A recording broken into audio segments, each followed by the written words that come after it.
नमस्कार, मैं आपके साथ आकाश शुक्ला। मैं इस वक्त अरुणाचल प्रदेश के जीरो में मौजूद हूँ। 01 है ये, सुबनसिरी डिस्ट्रिक्ट के अंदर मौजूद होता है। और मैं आपको दिखाना चाहूँगा एक करप्शन जो बहुत बड़ा करप्शन हुआ है। मैं इसको खुद नहीं कह रहा हूँ, ये वीडियो देखने के बाद आप खुद कहेंगे कि करप्शन कहाँ हुआ है। मैं इस वक्त मौजूद हूँ ड्री ग्राउंड में, जो जीरो के अंदर आता है।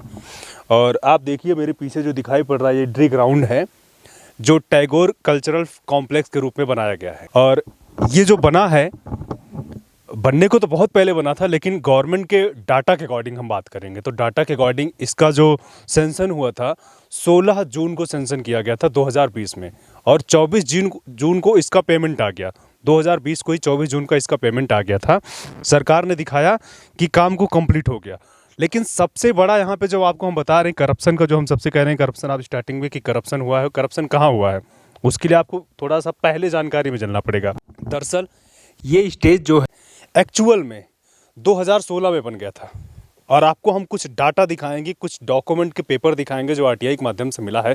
उस डाटा के माध्यम से आप ये साफ साफ देख और कह सकते हैं कि जब 2016 में बना और उसके बाद इसका पूरा पेमेंट जितना था पेमेंट प्रोसेस हो गया।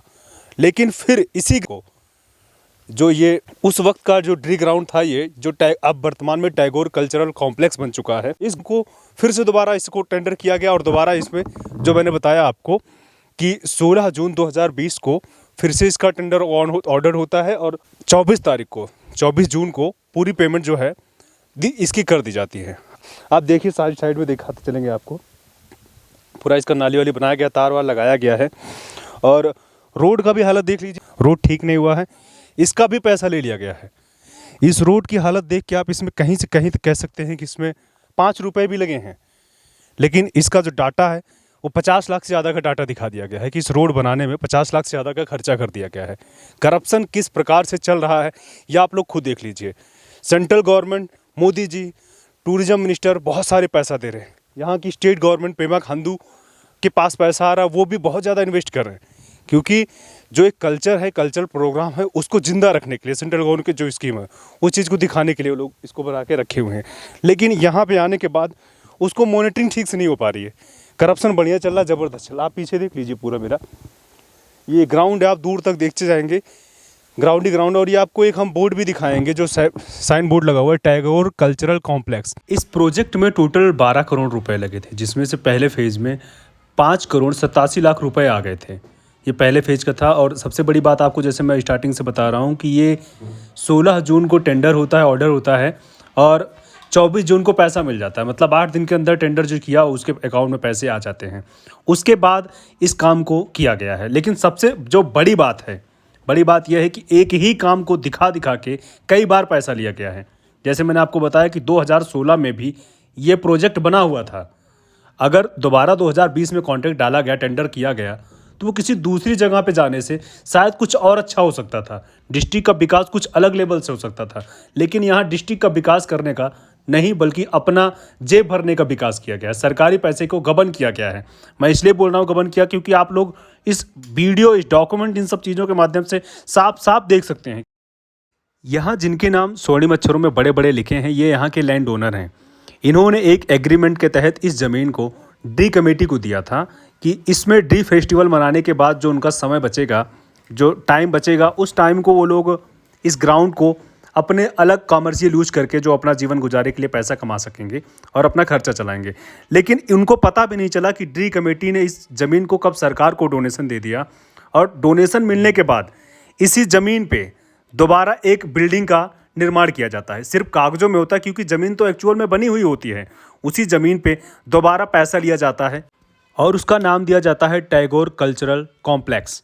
इस कॉम्प्लेक्स का मतलब है ये एक डिस्ट्रिक्ट के लिए बनाया जाता है और एक डिस्ट्रिक्ट में एक ही होता है। इसमें 01, 02 सारे डिस्ट्रिक्ट के लोग यूज कर सकते हैं। लेकिन जो लैंड ओनर थे, जिन्होंने इस ज़मीन को अपना ड्री फेस्टिवल के लिए दिया था, और ड्री फेस्टिवल के बाद ट्री कमेटी ने इसको सरकार को हैंड ओवर कर दिया। उसके बदले क्या लिया क्या नहीं, ये तो हमारे पास डाटा नहीं है।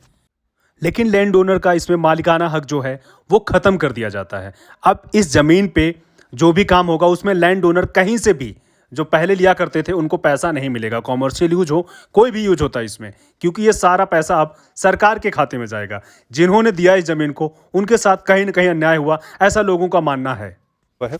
इसके साथ साथ आपको हम इसमें दिखाएंगे लैंड ओनर जिन लोग था उन लोगों का।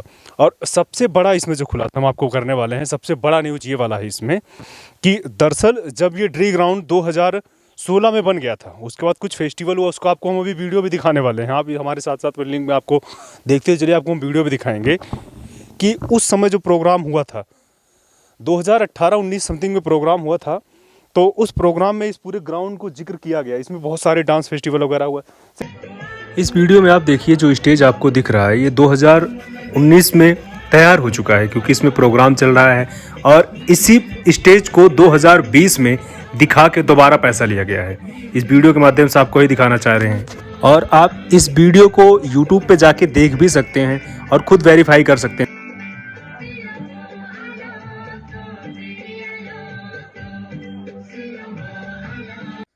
दूसरे सबूत में आप ये देखिए 18 सितंबर 2018 का मेरे पास arunachal24.in का एक वेबसाइट पे आर्टिकल निकला है, जिसमें लिखा गया है कि एक फेस्टिवल हुआ था अरुणाचल जीरो रेडिट for third Nyishi Apatani summit, जिस प्रोग्राम को किया गया था उसी स्टेज पे, जिस स्टेज को 2020 में फिर से दिखा के पैसा लिया गया। यानी इसका मतलब यह है कि जब 2018 में भी ये स्टेज बना हुआ था तो 2020 में इस स्टेज को दोबारा टेंडर करने की क्या ज़रूरत पड़ गई। तो यहाँ अन्याय हो रहा है लैंड ओनर के साथ में या इस सोसाइटी या इस गांव वालों के साथ में। इसमें अरुणाचल प्रदेश के किसी डिस्ट्रिक्ट, किसी कोने या भारत के किसी राज्य के लोग जो है कहीं से भी आके इसमें फेस्टिवल कर सकते हैं। इसका चार्ज होता है या नहीं होता है ये तो एक बार डाटा देखना पड़ेगा PW के अकॉर्डिंग में, लेकिन प्रोग्राम कोई भी कर सकता है। इसमें यहाँ के जो लोकल लोग हैं, स्थानीय लोग हैं, वो इसका विरोध नहीं कर सकते हैं। शायद उनको जानकारी ना हो इस चीज़ का, उनके अंदर उनके मन में ये भ्रम चल रहा हो कि यहाँ कुछ फेस्टिवल होगा तो उसका पैसा उनके पास जाएगा, लेकिन एक्चुअल ऐसा नहीं है। अब ये PWD के अंदर आ चुका है, सरकार इसको मॉनिटरिंग कर रही है। उसके बाद भी इतना अच्छा करप्शन चल गया है सरकार की मॉनिटरिंग के बाद भी। ये सारे जो आपको दिख रहे हैं वीडियो में, ये सारे सबूत हैं जो इस वीडियो में मैंने आपको बताया स्टार्टिंग में कि किस प्रकार से करप्शन हुआ है। और सबसे बड़ी बात यह है कि आपने देखा होगा, आपने बहुत सारे भाषण में सुना भी होगा, बहुत सारे बड़े नेता कहते हैं कि हम जीरो टॉलरेंस के तहत काम कर रहे हैं और उसी जीरो टॉलरेंस के तहत जीरो में करप्शन हो गया है। आप देखिए, ये मैं इसलिए बोल रहा हूँ करप्शन होगा क्योंकि मैं सबूत के साथ बात कर रहा हूँ। और बहुत सारे लोग नाम ना लेने की शर्त पे जो बताए कि वो चाहते हैं कि इसका उच्च स्तरीय जांच हो। कुछ लोगों का मानना है कि CBI जांच हो, इसका तभी न्याय मिल पाएगा, क्योंकि शासन प्रशासन के दबाव में बहुत तरीके से अच्छी जांचें हो भी नहीं पाती हैं और जांच ना होने से, करप्शन होने से कहीं ना कहीं सरकार की बड़ी बदनामी होती है। सेंट्रल गवर्नमेंट की बदनामी है, स्टेट गवर्नमेंट की बदनामी है। दोनों लोग बहुत अच्छा काम करना चाहते हैं, हो सकता है अच्छा काम कर भी रहे हों, लेकिन इस प्रकार से अगर लापरवाही होती रहेगी तो आरोप लगना तय है। इससे पूरे प्रदेश की बदनामी है, केवल जीरो की बदनामी नहीं है, जीरो के आसपास के जो इलाके हैं वहाँ भी बदनामी है। और ऐसे करप्शन बहुत सारे हैं, आपको हम दिखाते बैठेंगे अगर जीरो के अंदर ही तो पूरे 24 घंटे आप देखते रहेंगे। लेकिन अभी एक उसका छोटा सा शुरुआत किया हमने करप्शन फ्री का, और उस मुहिम में हमने आज आपको एक छोटी सी झलक दिखाई है। ऐसे अभी आपको बहुत सारे बड़े बड़े न्यूज़ और भी आपको हम दिखाने वाले हैं और आप सबूत के साथ दिखाने वाले हैं। आप इस वीडियो में सबूत देख सकते हैं। इसमें सबसे बड़ा सबूत मेरा ये वाला है कि इसमें आप देखिए कि किस प्रकार से हाई प्रोफाइल लोग टेंडर करते हैं। उसके लिए एलिजिबल ना होने के बावजूद वो लोग अफसरों पे या किसके ऊपर दबाव बना के टेंडर की प्रक्रिया को पूरा कर लेते हैं, जबकि साफ साफ इस डॉक्यूमेंट में लिखा गया कि वो लोग इसके लिए काबिल नहीं हैं, यानी वो टेंडर नहीं कर सकते। उसके बाद भी टेंडर करके प्रशासन उनको टेंडर आसानी से उपलब्ध करवा देता है।